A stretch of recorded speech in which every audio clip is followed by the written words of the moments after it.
Insurance is a subject that most people don't like to discuss, but today we're going to take a little time on it.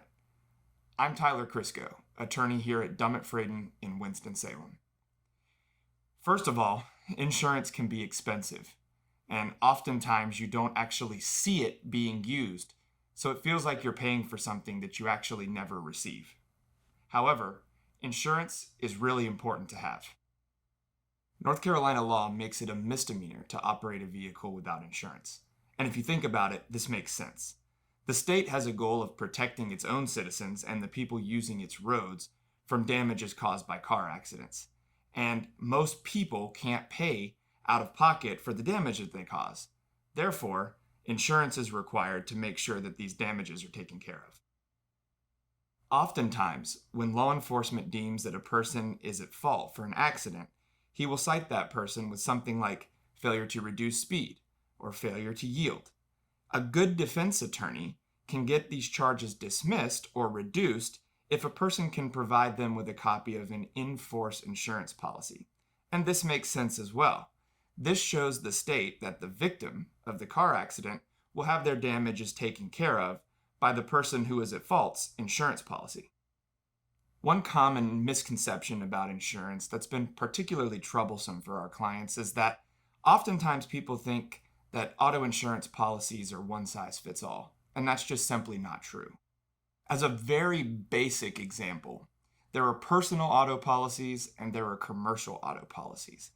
Each type of policy has a specific rating and covers certain types of activities that are individual to that type of policy. And oftentimes, things that people believe are covered by one are really covered by the other and not by the one they have.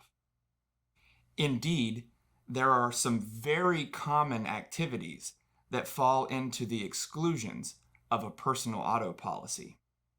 Many insurance companies will exclude coverage when a person is using their personal automobile for business activities or commercial purposes, and that makes sense. A personal auto policy is for personal auto use, and a commercial policy is for when a person is using his vehicle for business. So, for example, if a person is using a vehicle that's insured on their personal auto policy for business activities, like running their own paint company or doing their own lawn care business, those would be activities that it would be wise for that person to call their insurance agent about and inquire to make sure that there's actually coverage for those activities. Similarly, common things like rideshare apps and other app-based delivery services are relatively new concepts and have been pretty difficult for insurance companies to keep up with. Some of these app-based companies do provide coverage for their drivers in certain situations. For example, Uber provides full coverage, both liability and collision, for their drivers while they're en route to pick someone up, while they're driving that person to drop them off, and they provide lesser coverage when they have the app on but have nobody in their car. And finally, they provide no coverage when the person has the app off and is not driving for Uber. At that point, the person's own personal policy would provide coverage for them. And Lyft has a similar policy. Other companies are very explicit that they provide no coverage.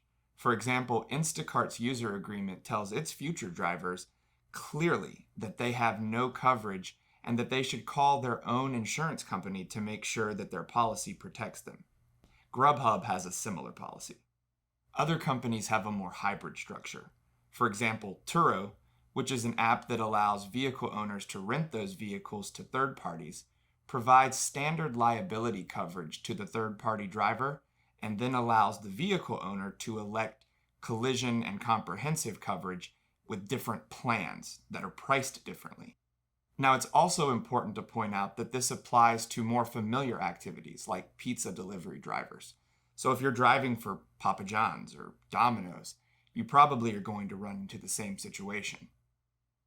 The bottom line is this. If you're using your personal automobile for business purposes, or if you're driving for an app-based company, or if you plan to in the future, it's important that you do a few things. First, read very carefully the user agreement that they provide you.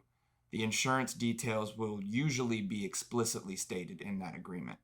And then secondarily, it's very important that you call your insurance agent, or if you bought your insurance online, call the company from whom you bought the policy and ask them, is this covered?